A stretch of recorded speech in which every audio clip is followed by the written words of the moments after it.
The M4 Sherman rolled off American assembly lines faster than any tank in history, 50,000 of them between 1942 and 1945. Detroit, Cleveland, and Chicago pumped them out like clockwork. But there was a problem that military brass didn't advertise in their production newsreels. The welds holding the hull plates together had a fatal flaw, and American tank crews knew it the moment they faced German guns in North Africa and Italy. Tankers gave the Sherman a nickname that still haunts military historians: Ronson. The same as the cigarette lighter company, whose advertising slogan promised, "Lights first time every time." Dark humor, sure. But when you're sitting in a 30-ton steel box that can transform into a crematorium in seconds, you find ways to cope. The British had their own term, Tommy Cooker. Neither nickname appeared in official Army reports.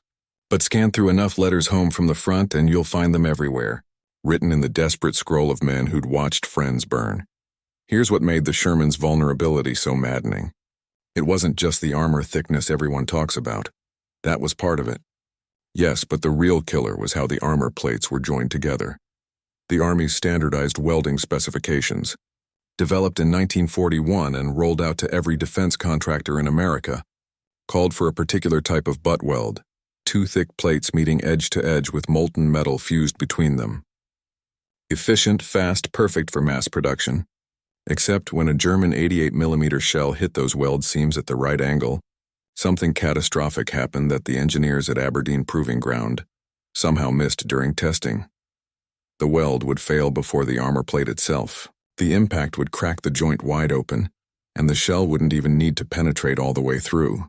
The separated seam created a gap that let in superheated gas and molten metal fragments, enough to ignite ammunition, hydraulic fluid, or the fuel tanks.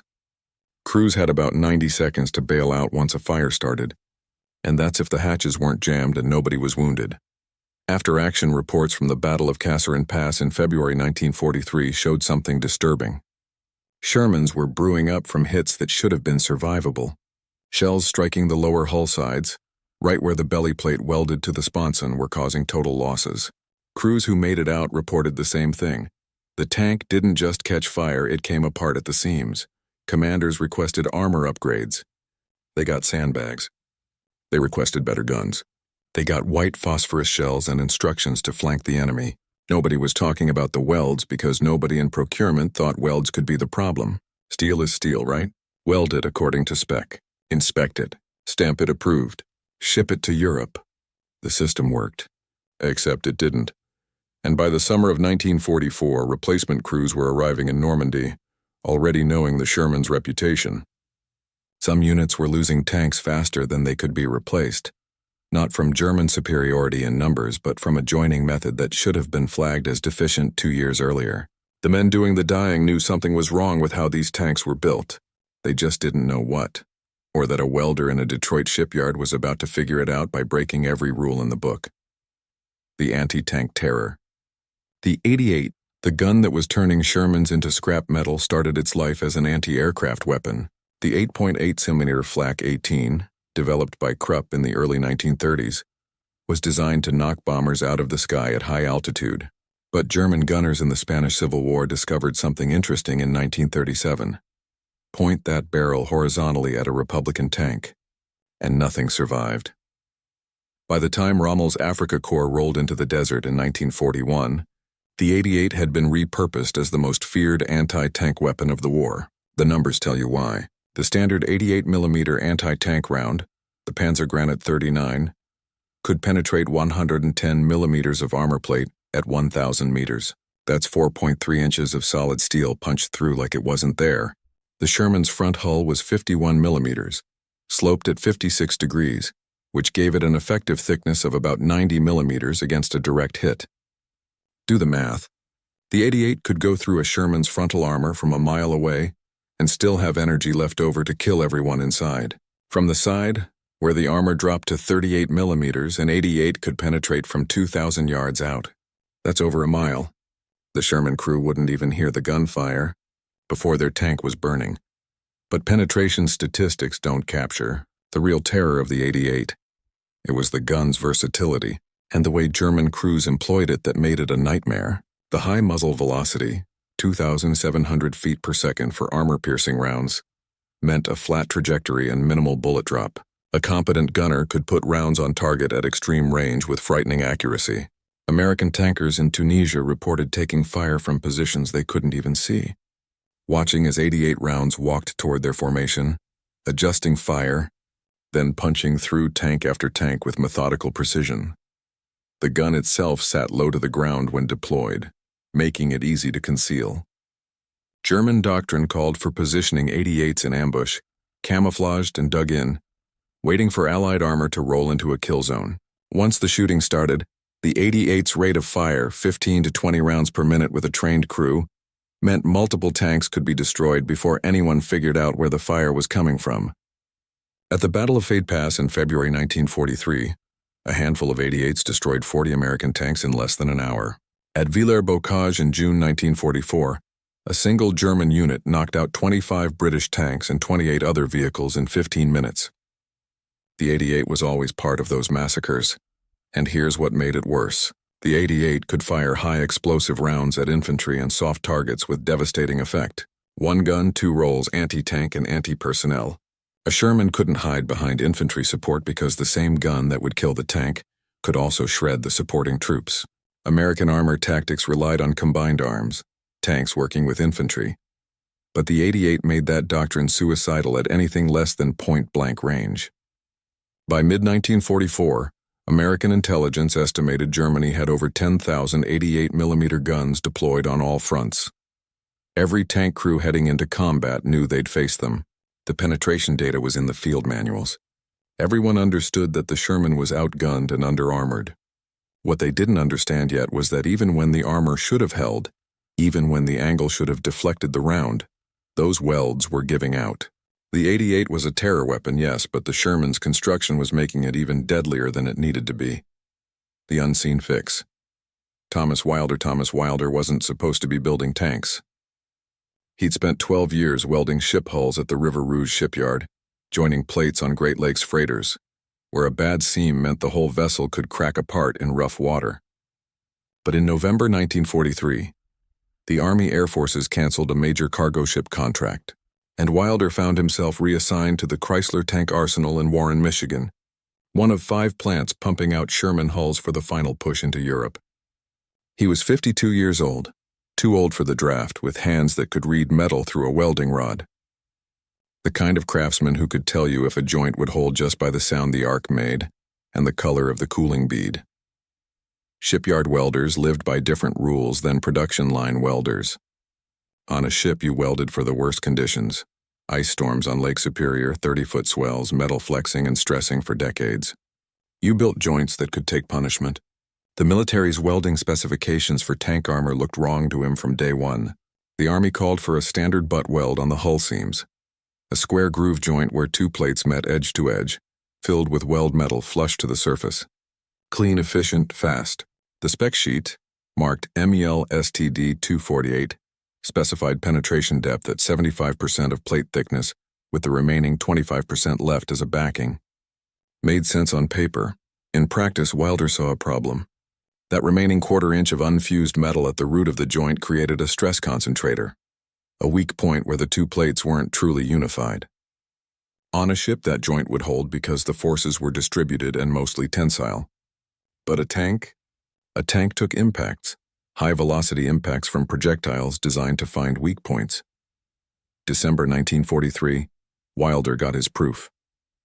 The arsenal maintained a small testing facility where they'd fire-captured German weapons at sample armor sections to validate the specifications. Workers weren't usually allowed near the range, but Wilder had befriended the sergeant running the tests, an older guy who appreciated that Wilder brought decent coffee from home. The sergeant let him watch a test firing. They'd mounted a section of welded hull armor, 2 plates joined exactly to spec, and put a German 75mm round into it at an angle, not even an 88, just the smaller 75mm from a Panzer IV. The weld split, not the plates, the weld. The impact drove the joint open like someone had taken a chisel to it, and Wilder could see the unfused root gap right there in the failure zone. The shell hadn't fully penetrated, but it didn't need to. The separated seam would have let in enough thermal energy and fragmentation to cook off ammunition inside a real tank. The sergeant shrugged it off. The spec called for the joint to meet minimum standards, and it did, technically. But Wilder had seen enough failed welds to know this wasn't a fluke. This was structural. He went back to his station and pulled the MIL STD 248 specification sheet from the supervisor's office. He read it 3 times. The Army's welding engineers had optimized for production speed and X-ray inspection standards, not impact resistance. They'd never tested these joints against the kind of kinetic energy that an 88mm round delivered. And now those joints were in 50,000 tanks with more rolling off the line every day, heading straight into the teeth of German anti-tank guns that could exploit exactly this weakness. Wilder's solution was simple, which made it even more infuriating that nobody had tried it before. Instead of the standard square groove butt weld with 75% penetration, he'd use a double V groove joint with 100% penetration from both sides. Cut a beveled groove into each plate edge, weld from the outside, flip the section, grind out the root, and weld from the inside. Complete fusion. No gap, no stress concentrator. The 2 plates would essentially become one piece of metal at the seam. He knew the technique worked, because he'd been using variations of it on ship hulls for years. A proper double V joint done right created a weld stronger than the base metal. Under impact stress, the plate would fail before the seam would. That's what you wanted, but there was a problem. Actually, several problems. And they all pointed to the same conclusion. What Wilder was proposing was explicitly forbidden by military manufacturing specifications. First issue, time. A standard Sherman hull weld could be completed in 12 minutes by a competent welder following the spec. Wilder's method required roughly 35 minutes per seam, nearly 3 times as long. You had to bevel the plates, which meant extra machining. You had to weld both sides, which meant flipping heavy armor sections or accessing interior spaces that weren't designed for dual-side welding. You had to grind out the root pass, which added another labor step. In a production environment cranking out 16 Sherman hulls per day, that time penalty was unacceptable. The arsenal's production schedule was calculated down to the minute. Slow down welding by 23 minutes per seam and you'd cut daily output by 1/3. Second issue, X-ray inspection. The Army's quality control relied on radiographic testing that could spot voids and inclusions in the weld from one side. Wilder's double V joint was denser, with overlapping weld zones that could obscure defects in an X-ray image. The inspectors would have to shoot films from multiple angles, maybe even use ultrasonic testing, which meant more time and equipment that most facilities didn't have. MIL STD 248 explicitly stated that all welds must be inspectable via single-side radiography. Wilder's method failed that requirement by design. Third issue, and this was the big one, contractual liability. Chrysler had a binding agreement with the Army Ordnance Department to manufacture Sherman hulls according to approved specifications. Every weld was supposed to match the engineering drawings and spec sheets exactly. Deviation wasn't innovation. It was breach of contract. If Wilder modified the weld technique without authorization and a tank failed in combat, Chrysler could be held liable.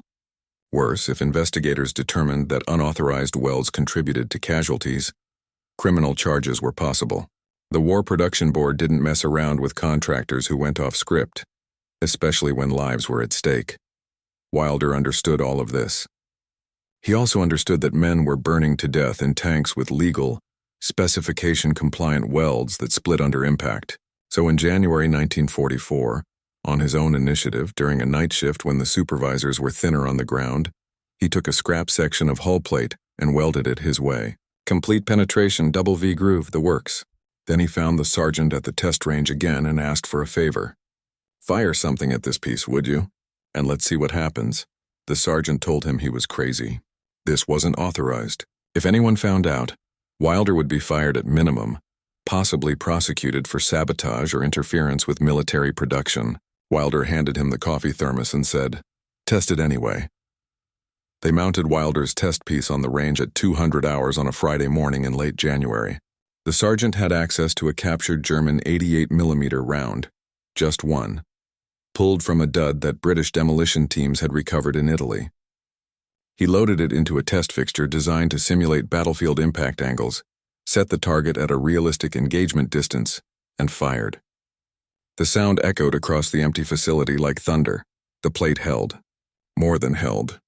It barely deformed. The 88mm round hit the welded seam at a 30-degree angle, exactly the kind of oblique impact that had been splitting standard Sherman welds open in North Africa. The shell gouged a crater into the armor but didn't penetrate. And more importantly, the weld seam stayed intact. No separation, no crack propagation. The two plates remained unified. Wilder ran his fingers along the backside of the impact zone and felt the metal's memory of stress. But the joint itself was solid. The metallurgy behind why it worked comes down to how metal behaves under sudden, violent stress. When you weld two pieces of steel together, you're not just melting them, you're changing their molecular structure in three distinct zones.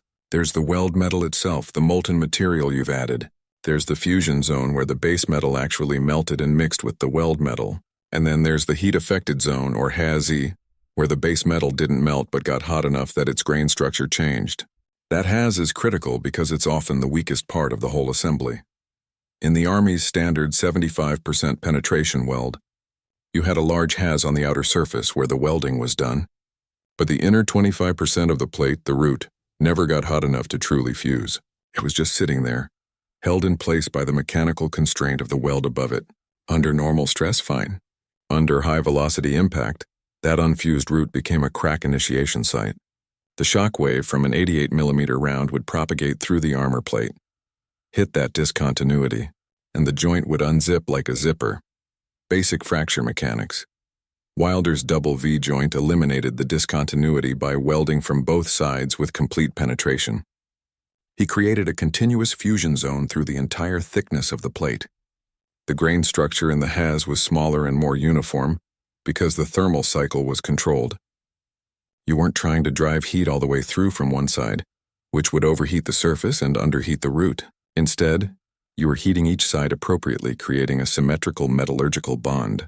When an impact hit, the stress distributed evenly through the joint because there was no weak spot for cracks to exploit. There's another factor: residual stress. Standard butt welds create asymmetric cooling patterns that leave the joint in tension on one side, which makes it more susceptible to brittle failure under impact. The double V joint's symmetric heating and cooling reduced residual stress significantly. The weld was in a more balanced state, more ductile, better able to absorb energy rather than fracture. The sergeant looked at the test plate, looked at Wilder, and said they needed to run this again with proper documentation. Wilder shook his head. Documentation meant involving people who'd shut the whole thing down before it got anywhere. What they needed was someone in the field, someone who understood that survival mattered more than production schedules, someone willing to try unauthorized welds if it meant crews came home alive. Breaking the chain, getting the technique to Europe required breaking the chain of command. Wilder couldn't go through Chrysler management. They'd kill the idea to protect their contract. He couldn't go through the ordnance department. They'd cite regulations and liability. So he went sideways, through a network that existed outside official channels, the men who actually fixed tanks in the field. Legacy: the War Department never officially acknowledged the modification. They couldn't, because that would mean admitting the original specifications were deficient, which would open them to legal and political consequences. But the data was undeniable, and the men doing the fighting had voted with their lives. Thomas Wilder never received a medal, never got a commendation letter, never saw his name in any official report about improved Sherman survivability. He retired from Chrysler in 1949 with a pension and a handshake. Just another factory worker who'd done his part for the war effort. The men who actually knew what he'd done, Chen, Kowalski, the maintenance crews who'd spread his technique across Europe, they knew. But the official record stayed silent because acknowledging Wilder meant acknowledging that the Army specifications had been killing people. The specifications changed anyway, just quietly. In 1946, the Army Ordnance Department issued revised welding standards for armored vehicle construction under MEL STD 1261. The new specifications called for full penetration welds on all primary structural joints with mandatory dual-side inspection and modified groove geometries that looked suspiciously like Wilder's double V joints. The revision notice didn't mention combat experience or field modifications. It was presented as routine improvement based on additional metallurgical research. Nobody who'd been in Europe was fooled. The real validation came during the Korean War. The M46 Patton tank rushed into service in 1950 used full penetration, Welding on all hull seams is standard production procedure. When those tanks started taking hits from Soviet-supplied T-34-85s and anti-tank guns, the welds held. After-action reports from the 1st Marine Division noted that patents could sustain multiple non-penetrating hits without catastrophic structural failure, exactly what the modified Shermans had demonstrated in France. The difference was that now it was designed in from the start, not jury-rigged in a field maintenance depot. By the 1960s, Wilder's principle had become foundational to armor welding worldwide. The M60 patent incorporated advanced welding techniques that ensured complete fusion through the entire armor thickness. Soviet tank designers adopted similar methods for the T-62 and T-72. The British Chieftain, the German Leopard 1. Every major tank design from the Cold War forward treated weld integrity as non-negotiable. The joints had to be stronger than the plates, no exceptions. Modern tank construction goes even further. The M1 Abrams uses a combination of advanced welding techniques and modular armor arrays, but the underlying principle remains. The seams are never the weak point. Welding procedures for the Abrams hull require multi-pass techniques, post-weld heat treatment, and ultrasonic inspection that would have seemed like science fiction in 1944. But the core concept, complete penetration, symmetric fusion, elimination of stress concentrators, that's all Wilder, refined and perfected with 70 years of metallurgical advancement. The lesson extended beyond tanks. Armored personnel carriers, naval vessels, pressure hulls for submarines, even civilian applications like petroleum storage tanks and high-pressure pipelines. All of them use welding specifications that trace their lineage back to the principle that a craftsman in Detroit figured out by trusting his hands and his experience over a specification sheet. The American Welding Society's D1.1 Structural Welding Code, the international standard for critical weld joints, incorporates full penetration requirements for high-stress applications. Wilder never contributed to that standard, but his work is embedded in it.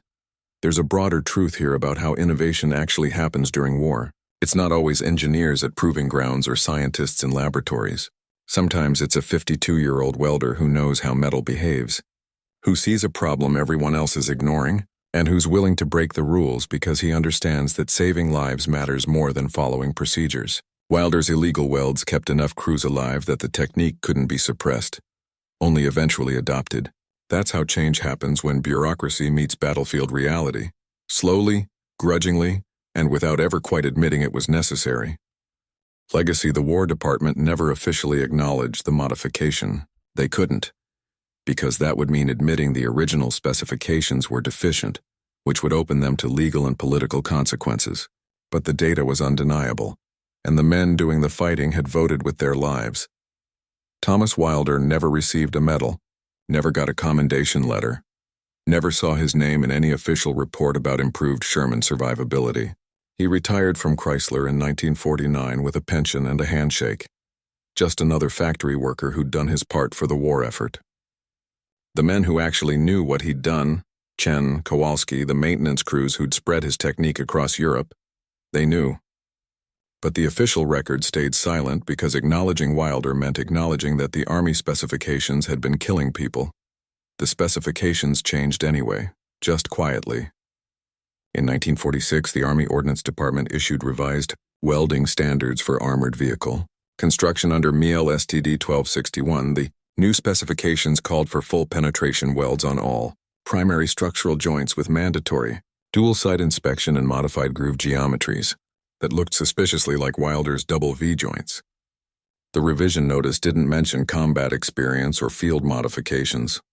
It was presented as routine improvement based on additional metallurgical research.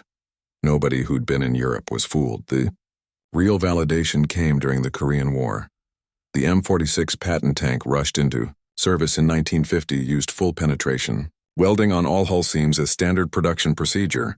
When those tanks started taking hits from Soviet-supplied T-34-85s and anti-tank guns, the welds held. After-action reports from the 1st Marine Division noted that patents could sustain multiple non-penetrating hits without catastrophic structural failure, exactly what the modified Shermans had demonstrated in France.